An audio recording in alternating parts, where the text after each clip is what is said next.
शुभ सकाळ दर्शक बंधु स्वागत जनाऊँ आमर यही न्यूज चैनल को आसतु आज देश विदेशर घटुवा प्रमुख खबर विषय आलोचना करवा ता पूर्व जदि चैनल नुआ तेबे चैनल को सब्सक्राइब कर पाखरी थिया बेल आइकन को ऑन कर दियंतु एवं आपण केउ जिल्लारू खबरटी देखुछंती कमेंट बॉक्स रे निश्चित जणांतु। तेबे चलंतु डेरी न करी खबर उपरे नजर पकाएबा। गैस अभाव जोगु अंगनवाड़ी कर्मी मध्य भाड़ेणी अंगनवाड़ी केन्द्र में बंद हो रोसई मिलूनी जालेनी गैस अभाव अधिकांश होटेल फास्टफुड सेंटर और चा दुकान बंद हो सारी बेले एबे घर मानक आशंका परिलक्षित होगाकू बसिलानी। गैस अभाव जनित समस्या जोगु अंगनवाड़ी केन्द्र गुड़िक रोसई बंद होगाकू बसिलानी। बुगुड़ा ब्लॉक रे 231 अंगनवाड़ी केन्द्र थिबा बेले हजार हजार शिशु एही केन्द्र गुड़िक नाम लिखाई। सबु अंगनवाड़ी केन्द्र रे काठ परिवर्ते गैस रे रोसई करिया सरकारी निर्देश रही एवं प्रत्येक मासरे अंगनवाड़ी कर्मी खाता को गैस बाबद को 900 टंका सरकार देउछंती। अंगनवाड़ी केन्द्र रे गैस जगे रोसई करिया प्राय 2-3 वर्ष तले छत्रपुर गैस डीलर प्रत्येक अंगनवाड़ी केन्द्र को 2टी लेखाएं गैस भर्ती हांडी सह खाता मध्य देइथिले। तेबे गैस सरिया परे छत्रपुर स्थित डीलर 3 वर्ष है आउ गैस जगाई दौना। छत्रपुर डीलर खाता रे बुगुड़ा ब्लॉक रे थिबा डीलर द्वारा गैस बुक हो नथिबारु अंगनवाड़ी कर्मी माने निज नाम रे थिबा गैस बुक करी रोसई करुथिले। पूर्वरु पर्याप्त परिमाणर गैस मिलुथिबारु काम चली जाउथिला। एबे गैसर घर अभाव जोगु रोसई बंद हो जिबा आशंका देखा देइछि। अंगनवाड़ी कर्मी को जगाई दिया जाइथिबा गैस खाता छत्रपुर डीलर अधीन रे थिबारु सेही खाता रे स्थानीय गैस डीलर पाखरे गैस बुक होई पार नथिया बेले छत्रपुर डीलर गैस आनी देउनांदी। फल अंगनवाड़ी कर्मी मध्य भाड़ाणी पड़गलानी। पुणी सस्ता है सुना आज ही किणी नियंतु 22 कैरेट दाम शुणिले निजको अटकाई पारिबेनी।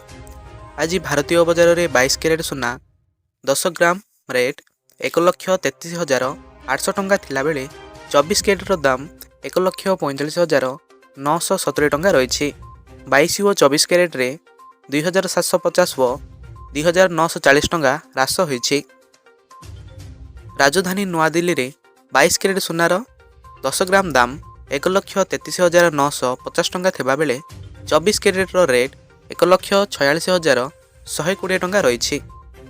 अमेरिका डॉलर मजबूत हेबा एवं अशोधित तैलर मूल्य वृद्धि जोगु लोकमाने एबे मुद्रास्फीति को नहीं चिंतित। एही कारणरू गत सप्ताह सुनार मूल्य ह्रास पाइथिला। जेतेबेले ईरान सहित युद्ध आरंभ होइतिला सेतेबेले सुना प्राय 1,60,000 टंका थिला। तथापि एमसीएक्स रे सुनार मूल्य गत सप्ताह एक बड़ झटका पाइथिला। एही समय मध्य सुना प्रति 10 ग्राम 1,84,825 टंका बंद होइथिला। बजार विशेषज्ञ माने कहिसंती जे सुना मूल्य वर्तमान एक जटिल माक्रो परिवेश देई गति करुछि। भू राजनैतिक उत्तेजना एवं मुद्रा कड़ाकड़ी हेबार आशा विपरीत दिगरे टाणी होउछि। एसबीआई ग्राहक मानक पई खुशी खबर। एफडी उपरे सुध हार वृद्धि कला स्टेट बैंक। देश में सर्वबृहत सार्वजनीन क्षेत्र बैंक भारतीय स्टेट बैंक तार ग्राहक मानक एक गुरुत्वपूर्ण उपहार देइछि। 3 कोटी रु अधिक परिमाणर जमा उपरे स्टेट बैंक सुध हार 25 बेसिस पॉइंट वृद्धि करिछि। नूतन हार 15 मार्च 2026 रु लागू होबो। एही सीमा तले जमा पई हार अपरिवर्तित रहिबो। बैंक हार रे एही 24 बेसिस पॉइंट वृद्धि केवल एक निर्दिष्ट अवधि पई सीमित। 46 दिन रु 179 दिन मध्य परिपक्वता थिबा बल्क जमा पई सुध हार 5.10% रु 5.35% को वृद्धि करा जायछि। 180 दिन एवं 1 वर्ष रु कम अवधि थिबा जमा पई हार 5.60% रु 5.85 को वृद्धि करा जायछि। 1 वर्ष रु 2 वर्ष रु कम अवधि थिबा जमा पई हार 6.25% रु 6.50 को वृद्धि करा जायछि। अष्टम वेतन कमिशन को नहीं बड़ अपडेट। 50,000 दरमा मिलिले भी मिलिबो 15 लक्षर एरियर। अष्टम वेतन कमिशन संपर्क में सरकारी कर्मचारी मध्य वर्तमान बहुत आशा रही। विशेषकर जो कर्मचारी मानकर मूल दरमा 50,000 रु कम वास्तव में से गोटे प्राथमिक प्रश्न सहित संघर्ष करुछंती जे से केते परिमाणर इनक्रीमेंट पाइबे। ଏବଂ ସେମାନଙ୍କର ସଂଗୃହୀତ ବକେୟା ପରିମାଣ କେତେ ହୋଇପାରେ।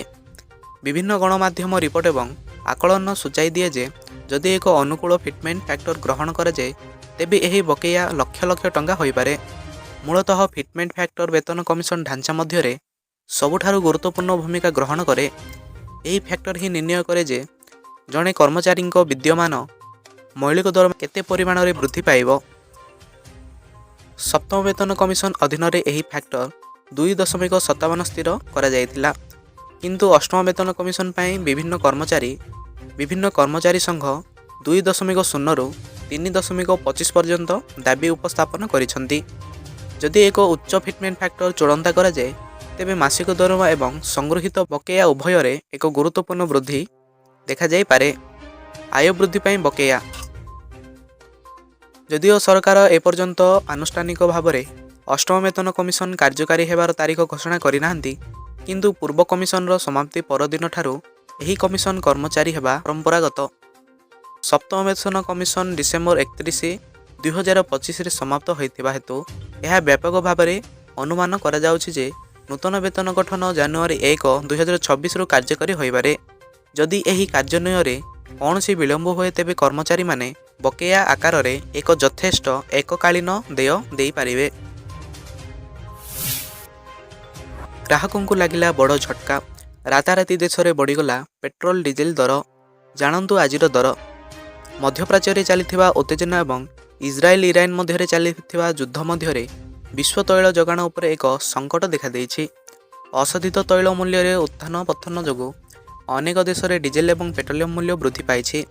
ତେବେ ପଶ୍ଚିମ ଏସିଆରେ ଉତ୍ତେଜନା ସତ୍ତ୍ୱେ ଶୁକ୍ରବାର ମାର୍ଚ୍ଚ 20, 2026 ଭାରତରେ ନିୟମିତ ପେଟ୍ରୋଲ ଏବଂ ଡିଜେଲର ମୂଲ୍ୟରେ କୌଣସି ପରିବର୍ତ୍ତନ ହୋଇନାହିଁ। କିନ୍ତୁ ଘରୋଇ ତୈଳ କମ୍ପାନୀଗୁଡ଼ିକ ପ୍ରିମିୟମ ପେଟ୍ରୋଲ ପ୍ରକାରର ମୂଲ୍ୟ ଯେପରିକି BPCLର ସ୍ପିଡ୍, HPCLର ପାୱାର ଏବଂ LOCLର XP95 ପ୍ରତି ଲିଟରରେ 2.09 ବୃଦ୍ଧି କରିଛି। ପୂର୍ବରୁ ପ୍ରିମିୟମ ପେଟ୍ରୋଲର ମୂଲ୍ୟ ପ୍ରାୟ 111 ଟଙ୍କା 68 ପଇସା ପ୍ରତି ଲିଟର ଥିଲା। ଏହା ଏବେ ପ୍ରାୟ 113 ଟଙ୍କା 77 ପଇସା ପ୍ରତି ଲିଟରରେ ପହଞ୍ଚିଛି। ରାଜ୍ୟ ସରକାରଙ୍କ ବଡ଼ ନିଷ୍ପତ୍ତି। ଚୁକ୍ତିଭିତ୍ତିକ ସ୍କିମାଟିକ୍ କନିଷ୍ଠ ଶିକ୍ଷକମାନେ ହେଲେ ନିୟମିତ। ଏହି ଦିନଠାରୁ ମିଳିବ ମୋଟା ଦରମା। ରାଜ୍ୟର ଶିକ୍ଷା ବ୍ୟବସ୍ଥାରେ ବଡ଼ ଧରଣର ନବକଳେବର। ପ୍ରାଥମିକ ଶିକ୍ଷାକୁ ରାଜ୍ୟ ସରକାରଙ୍କ ବୁଷ୍ଟର ଡୋଜ୍। ନିୟମିତ ହେବ ସ୍କିମାଟିକ୍ ପ୍ରାଥମିକ ଶିକ୍ଷକ। ଜାତୀୟ ଶିକ୍ଷାନୀତି 2020 ଅନୁସାରେ ଓଡ଼ିଶାରେ ପ୍ରାଥମିକ ଶିକ୍ଷା ସୁଦୃଢ଼ ପାଇଁ ଏଭଳି ନିର୍ଦ୍ଦେଶ ଦେଇଛନ୍ତି ମୁଖ୍ୟମନ୍ତ୍ରୀ ମୋହନ ଚରଣ ମାଝୀ। ମୁଖ୍ୟମନ୍ତ୍ରୀ ଶ୍ରୀ ମୋହନ ଚରଣ ମାଝୀ ଆଜି ଏକ ଗୁରୁତ୍ୱପୂର୍ଣ୍ଣ ନିଷ୍ପତ୍ତି ନେଇ ଚୁକ୍ତିଭିତ୍ତିକ ଭାବେ କାମ କରୁଥିବା ସ୍କିମାଟିକ୍ କନିଷ୍ଠ ଶିକ୍ଷକ ମାନଙ୍କୁ ନିୟମିତ କରିଛନ୍ତି। 2023-24 ବର୍ଷରେ ନିଯୁକ୍ତି ପାଇଥିବା ଏହି ବର୍ଗର କନିଷ୍ଠ ଶିକ୍ଷକମାନଙ୍କୁ ନିୟମିତ କରାଯାଇଛି। ଏହାଦ୍ୱାରା ରାଜ୍ୟର 13,000ରୁ ଅଧିକ ଚୁକ୍ତିଭିତ୍ତିକ କନିଷ୍ଠ ଶିକ୍ଷକମାନେ ଉପକୃତ ହୋଇଛନ୍ତି। ମୁଖ୍ୟମନ୍ତ୍ରୀଙ୍କ ନିଷ୍ପତ୍ତି ଅନୁଯାୟୀ ସ୍କିମାଟିକ୍ ପ୍ରାଥମିକ ଶିକ୍ଷକମାନଙ୍କୁ ନିୟମିତ କରିବା ପାଇଁ ପଦକ୍ଷେପ ଗ୍ରହଣ କରାଯିବ। ପ୍ରାଥମିକ ଶିକ୍ଷାକୁ ସୁଦୃଢ଼ କରିବା ପାଇଁ ନୂତନ ଶିକ୍ଷାନୀତି ଅନୁଯାୟୀ ଅଧିକ ଶିକ୍ଷକଙ୍କର ଆବଶ୍ୟକତା ରହିଛି। ଏହି ଶିକ୍ଷକମାନେ ସେମାନଙ୍କର ଚାକିରିରେ ଯୋଗଦାନ ସମୟଠାରୁ ନିୟମିତ ହୋଇଛନ୍ତି। ତେବେ ସେମାନେ ଚାକିରିରେ ଯୋଗଦାନ ସମୟଠାରୁ 2025 ଡିସେମ୍ବର 31 ତାରିଖ ପର୍ଯ୍ୟନ୍ତ ନ୍ୟାସନାଲ ବେନିଫିଟ୍ ପାଇବେ। 2026 ଜାନୁଆରୀ 1 ଠାରୁ ନିୟମିତ କର୍ମଚାରୀଙ୍କ ଦରମା ତଥା ଅନ୍ୟାନ୍ୟ ସମସ୍ତ ସୁବିଧା ପାଇପାରିବେ। ରାସନ କାର୍ଡ ହିତାଧିକାରୀଙ୍କ ପାଇଁ ବଡ଼ ଖବର। ଦେଶରେ ଲକ୍ଷ ଲକ୍ଷ ରାସନ କାର୍ଡଧାରୀ ଅଛନ୍ତି ଯେଉଁମାନେ ପ୍ରତି ମାସରେ ରାସନ କାର୍ଡ ମାଧ୍ୟମରେ ରାସନ ପାଆନ୍ତି। କିନ୍ତୁ ଏହି ଏପ୍ରିଲ ମାସରେ ରାସନ କାର୍ଡଧାରୀଙ୍କ ପାଇଁ ଯଥେଷ୍ଟ ଆଶ୍ୱସ୍ତି ଆଣିଥାଏ। ମୁଦ୍ରାସ୍ଫୀତିର ଏହି ଯୁଗରେ ଯେତେବେଳେ ପରିବାରର ବଜେଟ୍ କଷ୍ଟକର ହେଉଛି, ସରକାର ଏକ ନିଷ୍ପତ୍ତି ନେଇଛନ୍ତି ଯାହା ସାଧାରଣ ଲୋକଙ୍କ ପକେଟ୍ ଏବଂ ଦୈନନ୍ଦିନ ଆବଶ୍ୟକତା ଉପରେ ସିଧାସଳଖ ପ୍ରଭାବ ପକାଇଥାଏ। ଏବେ ଏହି ମାସରେ ରାସନ କିଣିବାର ଚାପ ହ୍ରାସ ପାଇବାକୁ ଯାଉଛି। ଏହି ବର୍ଷ ଏକା ସାଙ୍ଗରେ 3 ମାସର ରାସନ ଯୋଗାଇ ଦିଆଯିବ। ଏହା ସିଧାସଳଖ ସେମାନଙ୍କ ଦୈନନ୍ଦିନ ଆବଶ୍ୟକତା ପାଇଁ ସରକାରୀ ରାସନ ଉପରେ ନିର୍ଭର କରୁଥିବା ପରିବାରଗୁଡ଼ିକୁ ଲାଭ ଦେବ। ଗୁରୁତ୍ୱପୂର୍ଣ୍ଣ କଥା ହେଉଛି ଏହା ସମୟ ବଞ୍ଚାଇବ, ବାରମ୍ବାର ଧାଡ଼ିରେ ଠିଆ ହେବାର ଆବଶ୍ୟକତା ଦୂର କରିବ ଏବଂ ଦୂରଦୂରାନ୍ତରେ ରହୁଥିବା ଲୋକଙ୍କୁ ଆଶ୍ୱସ୍ତି ଦେବ। ଏହି ସୁବିଧା କିପରି ପାଇବେ ତାହା ଜାଣନ୍ତୁ। ଏହି ନୂତନ ସରକାରୀ ବ୍ୟବସ୍ଥା ଅନୁଯାୟୀ ଯୋଗ୍ୟ ରାସନ କାର୍ଡଧାରୀମାନେ ଏବେ ଏପ୍ରିଲ, ମେ ଏବଂ ଜୁନ 2026ର ଏକାଥରକେ ରାସନ ପାଇବେ। ଏହାର ଅର୍ଥ ହେଉଛି ପ୍ରତି ମାସରେ ରାସନ ଦେବାକୁ ଯିବାର ଆବଶ୍ୟକତା ରହିବ ନାହିଁ। ଯେଉଁମାନେ କାମ କରୁଛନ୍ତି କିମ୍ବା ପ୍ରତି ମାସରେ ସମୟ ଖୋଜିବାରେ କଷ୍ଟକର ହେଉଛନ୍ତି ସେମାନଙ୍କ ପାଇଁ ଏହି ନିଷ୍ପତ୍ତି ବହୁତ ଲାଭଦାୟକ ପ୍ରମାଣିତ ହେବ। ଦଶମ ପାସ୍ ଯୁବବର୍ଗଙ୍କ ପାଇଁ ସୁବର୍ଣ୍ଣ ସୁଯୋଗ। ରେଳବାଇରେ ଆସିଲା ବମ୍ଫର ନିଯୁକ୍ତି। ଦକ୍ଷିଣ କେନ୍ଦ୍ରୀୟ ରେଳବାଇ ହଜାର ହଜାର ଶିକ୍ଷାର୍ଥୀ ପଦବୀ ପାଇଁ ନିଯୁକ୍ତି ଘୋଷଣା କରିଛି। ଏହି ସୁଯୋଗ ବିଶେଷ ଭାବରେ ଦଶମ ଶ୍ରେଣୀ ପାସ୍ କରିଥିବା ଏବଂ ITI ସମାପ୍ତ କରିଥିବା ଯୁବକମାନଙ୍କ ପାଇଁ। ଏହି ନିଯୁକ୍ତି ଅଭିଯାନ ମାଧ୍ୟମରେ ମୋଟ 2801 ପଦବୀ ପୂରଣ କରାଯିବ, ଯାହାଫଳରେ ବହୁ ସଂଖ୍ୟକ ଯୁବକ ଯୁବତୀଙ୍କୁ ନିଯୁକ୍ତି ସୁଯୋଗ ମିଳିବ। ପ୍ରାର୍ଥୀମାନେ ଏଠାରେ ବର୍ଣ୍ଣିତ ପଦ୍ଧତି ମାଧ୍ୟମରେ ଆବେଦନ କରିପାରିବେ। ଏହି ନିଯୁକ୍ତି ପାଇଁ ଆବେଦନ ପ୍ରକ୍ରିୟା ପୂର୍ବରୁ ଅନଲାଇନରେ ଆରମ୍ଭ ହୋଇସାରିଛି ଏବଂ ଆଗ୍ରହୀ ପ୍ରାର୍ଥୀମାନେ ସରକାରୀ ୱେବସାଇଟ୍ ମାଧ୍ୟମରେ ସେମାନଙ୍କର ଫର୍ମ ପୂରଣ କରିପାରିବେ।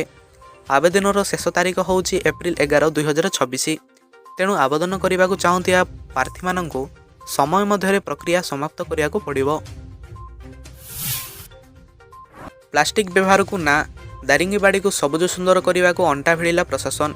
କନ୍ଧମାଳ ଜିଲ୍ଲା ଦାରିଙ୍ଗିବାଡ଼ି ବ୍ଲକ ପ୍ରଶାସନ ପକ୍ଷରୁ ପ୍ଲାଷ୍ଟିକ ବ୍ୟବହାରକୁ ନା କହିବା ଓ ହୋଟେଲ ରେଷ୍ଟୁରାଣ୍ଟରେ ପ୍ଲାଷ୍ଟିକ ବଦଳରେ ଶିଆଳି ଖଲିପତ୍ର ବ୍ୟବହାର କରିବା, ଡମ୍ପିୟାର୍ଡକୁ ସଠିକ୍ ବ୍ୟବହାର କରିବାକୁ ନେଇ ଶନିବାର ଏକ ସଚେତନ ଶୋଭାଯାତ୍ରା ବ୍ଲକ କାର୍ଯ୍ୟାଳୟରୁ ବାହାରିଥିଲା।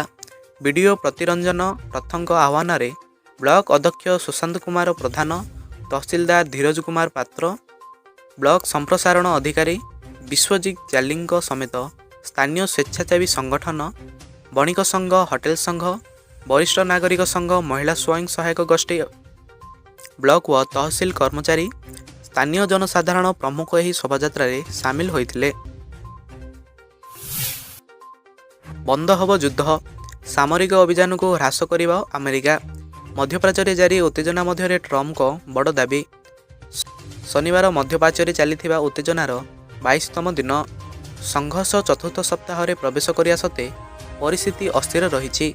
ଉଭୟ ପକ୍ଷ ଡ୍ରୋନ୍ ଏବଂ କ୍ଷେପଣାସ୍ତ୍ର ଆକ୍ରମଣ ଜାରି ରଖିଛନ୍ତି। ଏହା ମଧ୍ୟରେ ଆମେରିକା ରାଷ୍ଟ୍ରପତି ଡୋନାଲ୍ଡ ଟ୍ରମ୍ପ ଇରାନ ସମ୍ପର୍କରେ ଏକ ଗୁରୁତ୍ୱପୂର୍ଣ୍ଣ ଦାବି କରିଛନ୍ତି।